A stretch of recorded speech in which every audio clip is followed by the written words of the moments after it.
What is going on? Happy Monday. Today we're talking about doubling down on organic marketing. Hope your weekend went super well. Drop me some emojis. Let me know in a 3 emoji recap how it went. Today over in Apple Podcast and Spotify, September the 11th. Never forget. Shout out to anyone who has been or was affected by the terrible things that took place 22 years ago now. So yeah, just shout out to all my Americans here and all those who were affected around the world. Crazy times, but how it banded us together in light of how separated we are in today's day and age should be what we reflect on in these moments. But that's for another day, another time. Over an Apple Podcast, the magic of a solo coaching business. We're going to be talking a lot about these over from episodes 100 through 200 about the art of a solo online business and why there's so many advantages to it. So go and check out episode 106 that just went live this morning, the magic of a solo coaching business. Let's hop in and let's bring today's episode to life. Hey, what's up? Jeremy here from whatupjeremy.com, back with another episode of Client by Client. Thank you so much for tuning in. In the last episode, we talk about hobby versus business and what's the difference. How are you showing up? How are you performing? And what do your actions say about the state of your online business? Do you just have a hobby? Or do you have an actual business? And if you have a hobby, what is it going to take to actually make this into the full-time practice, into the full-time gig, into the thing that takes you out from your day job, retiring your spouse, allowing for you to be location independent and fully living the ideal dream and vision you have for your life? Be sure to get all of that by backtracking one episode after you're done listening to this one about the differences between hobby and business as an online business owner. In today's episode, I want to talk about doubling down on organic marketing, what to do to get more results, what to do to get more leads and more clients every single week and month. Let's hop right in and let's talk about it. The first thing you must do if you want to double down on organic marketing, which for the record should be your focus until at least 30K a month. Because until you get to 30K a month, you're going to be thinking that paid ads is going to be the way you get your next client or clients. And while that waits for you down the road, should you shift that too soon, you risk any and all of the results that you currently have. You risk putting yourself in a dire financial situation because when you switch to paid ads, it's a whole different role than what it's taking to get an organic marketing business up and started, which is the best and most proven path. So you must be focusing on creating the right offer and the right business and the right environment to be attracting in clients, to understand your DM script, your sales script for what makes people tick, for what makes people buy. And you do not have enough evidence until you're consistently at 30K for 3 months in a row to go and put money into a paid traffic machine. The better investment is to go and find someone who's already running ads in your industry, in your niche, and pay them to do those ads for you and to not need the money when you go and do it because you already have consistent clients and monthly recurring revenue. That being said, the first thing that you must do, that rant over, the first thing you must do when it comes to doubling down on organic marketing is you got to do a little analysis of what is working. I am a big proponent of not being everywhere at first. And it seems very easy to make long form content and to chop it up into clips and to post it on everywhere short clips can be posted. But it is a lot of work. I would say it's at best a part-time, at worst a full-time job just to be doing that. That's sales calls aside, lead generation aside, and prospecting, that's delivering to your clients all aside, which you must dial in each of these things for all of your business to work. This is multifaceted. And you're going to have plates spinning. I'd rather you have fewer of the right plates spinning than all the plates spinning everywhere. So the inclination is that you should just post more. And we're going to talk about that here in a couple minutes. And I have an opinion on this that might differ from what you might think or what you've been hearing out in the marketplace. So first thing you got to do is understand what's working. And if you are spread across multiple platforms, it's going to be really hard for you to see what's working. But if you are spread across multiple platforms, where is your short form getting the most amount of views? Where is your long form getting the most amount of views? And that could be data for where you should post up and park and be more predominant. Like, I think it's normal, and I think that's it's totally acceptable that YouTube probably shouldn't be the first place that you're growing your business to 30K, and that it probably should sound more like Instagram or Facebook, maybe Twitter or LinkedIn or X or LinkedIn. And because YouTube does not have a DM feature built in, and it makes it very hard to communicate with your audience and to create an organic marketing business where people are reaching out to you and asking about freebies you have, guides and lead magnets, and then where you can follow up with them and close them into your coaching program. So the first thing you got to do is analysis of what's working. Let's say you are already zoned in and you're focused on one platform. Let's look at each one of our creatives we posted over the last 90 days. Which one performed best? Which one performed worse? Let's do a little more of what worked. Let's do a little more experimenting with that worst bucket to try to optimize it, to see if there's something there, to see if the tingling you have in your spidey senses is actually leading you to success. And even though something didn't get the amount of reach, you thought it's not no reason to never try something again. So I want you to look at the platforms that you're on and what is working best. And I want for you to also, if you're already zoned in on one platform, which is your fastest ticket to 30K a month, of the creative that you've posted, what is working most? This might be story for you. You guys know how big of a fan I am of the story. That's a little harder because it's 24 hours, but on most of these platforms, you can drill in and you can see what worked on any given day. Is it posting your 1-minute story after some images? Is it posting your proof and then your story? Is it posting your story and then your images and then your proof? And you might want to be mixing up those things to actually get better or different results. If you're always doing the minute-long story that we talk about, maybe you switch it up. And maybe if you're always sharing proof, maybe you switch it up. Thing number one is you got to do an analysis of what's working. You got to sit down, you got to pull up the stats and figure out what platform is performing the best. And then once you have your one platform that you're going to be focusing on for the next year, what kind of creative is performing for you best, and or what creative is the platform boosting the most? When TikTok or Instagram or Facebook or YouTube, when they release a new way to use the platform, that's going to get a little bit more juice than some of the other tried and true ways. Like posting on Instagram with images has fallen and risen and fallen again, but lives and stories and video has been one of those things that's continuously going up. So find the one platform that's going to be your focus for the next 12 months. Figure out what is working best there for others and for yourself, and let's just do more of that. Let's double down.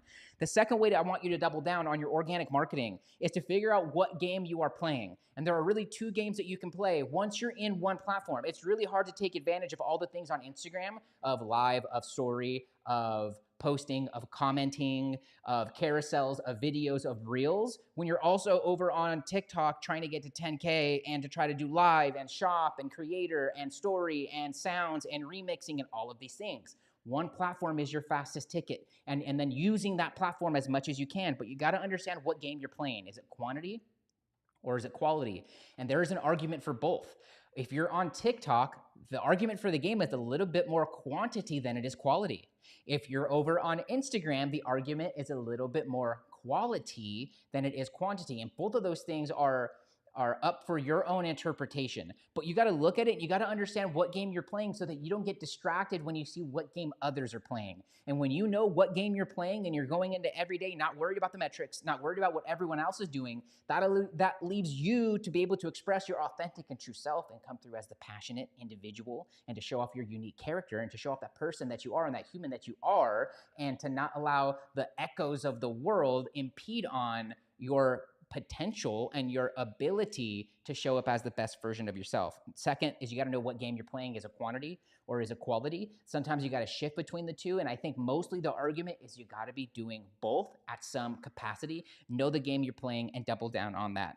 Third, video. Video is the now and video is the future. Whatever you can be doing to produce more videos throughout your day that talk about your target market's pains and problems and what their immediate wants and future aspirations are, the wider of a gap that you're going to create. And no better way for people to get familiar with who you are and for them to consider if they should hire you as an online coach, if they should buy your products and your services, than for you to be showing up on video and for you to be showing your unique character and your expertise by talking about the pains and the problems, and by also documenting your own journey and sharing what it is you're experimenting on, what it is that you're trying out, what's working and what's epically failing for you, and what are the key lessons inside of there. These are all ways that you can use video on top of the ways that we're all doing it, which is, doing listicles and doing top 3 ways and doing 4 ways to do this and doing the number 1 way to do X, Y, or Z.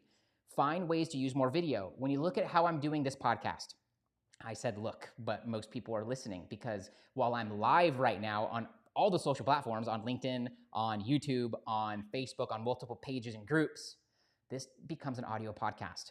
I think podcast first, but then I use video to bring it live, to create interaction, to bring it to more mediums, to keep my social pages flowing and to keep a ton of energy going up and going onto there to take advantage of the algorithm live on Facebook and to take advantage of the ability to turn it into a podcast and then into little clips. But the clips and the reels and all of that is my last thought. And it's where I'm performing personally the worst. I'm trying to get to 3 a day. Right now, I'm at 2 or 3 a week because they do take time. They take time to make it really good. They take time to make it even decent. So I have an opportunity to double down on getting to 3 a day on the short form content while I already have this engine going. I'm showing up 5 days a week without missing a day since May. We're already past episode 100.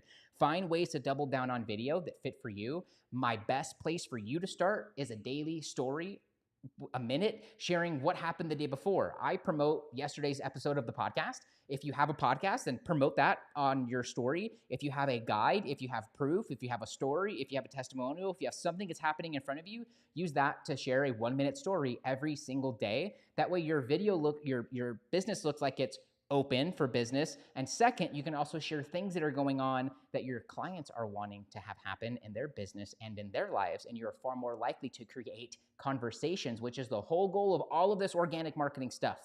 And now you have inbound leads coming your way. And when your DMs are popping, Facebook, Instagram, all these platforms are going to send you more juice when you're getting comments and interactions from your story and comments and interactions from your posts, and then people are going back and forth with you. It creates the kind of picture that you need for these social platforms to have the ability to even want to boost you and for you to have that at bat.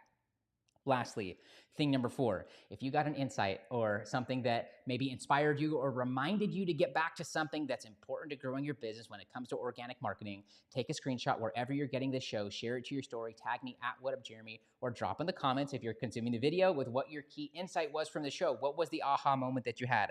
4th, lastly, you've got to switch it up. With whatever platform that you're on, chances are you're doing something more heavily than some of the other features you might be using. You might be using a lot of story, but not going live. You might be posting a lot of carousels, but not posting a lot of reels. You might be sharing a lot of your business, but not sharing a lot of your personal life. These are all opportunities for you to mix and match and to throw off the algorithm and to maybe have some freaking fun with your business and with how you attract attention and attracting leads and attracting clients. And when you're just worried about having fun and worried about sharing something that might change and touch one person's life, you set yourself up to be free from the expectation and free of the outcome. And if you've been following what we've been talking about when it comes to focusing in your mind and the images that you are picturing in your mind's eye, and you're going about taking inspired, true, authentic action in this physical realm, you are now doing things that are going to lead you so much faster to the end reality that it is you're wanting. Maybe you're just picturing having consistent clients. Maybe you're picturing an entire different reality that you're living in by taking inspired action, showing up and being your authentic true self and having some fun along the way. These are the fastest keys you have at your immediate disposal wherever you're at, as long as you have access to a mobile phone with a camera on it and some access to Wi-Fi internet. It's your fastest path to changing your current situation, to doubling down on organic marketing, to getting leads consistently every day and getting clients consistently every single week. In the next episode of Client by Client, I want to talk about the top worst ways to generate leads online. Whenever you are ready, here are 3 ways I can help you grow your online business. First, download your free copy of GetBookedCRM. Coaches, are you still managing your leads and pipeline from Instagram, DM, Facebook Messenger, in your email inbox? Well, you guessed it. You're losing leads in the cracks and leaving clients and money on the table every single month. That's why I created GetBookedCRM. What started out as a free way for me to manage my leads and pipeline and turn leads into clients has quickly become a favorite tool of my private students and many members in the Leverage Coach community. Get leads and turn them into clients in half the time. To download your free copy now, just find me on Instagram and message me the letters CRM. Second, join my free group for online coaches. I got hundreds of coaches from all over the world, all implementing my methods and strategies and going through my free trainings and resources for starting and growing an online coaching business. To get your free invitation now, just find me on Instagram and send me the word group. Lastly, become my next success story. I'm looking for a couple coaches to get together this month to implement my methods and strategies for injecting a minimum of $15K worth of new clients into your online business or doubling your existing client roster base over the next 30, 60, 90 days. But working with the right people is super important to me. So only respond to this if you're a relationship-focused coach who always puts the person ahead of the money. You've been coaching for at least 6 months to a year. You'd like to get 3 to 5 clients organically from social media every month without worrying and wasting money and time on paid ads. You have at least 300 friends on a social platform, email list, or Facebook group.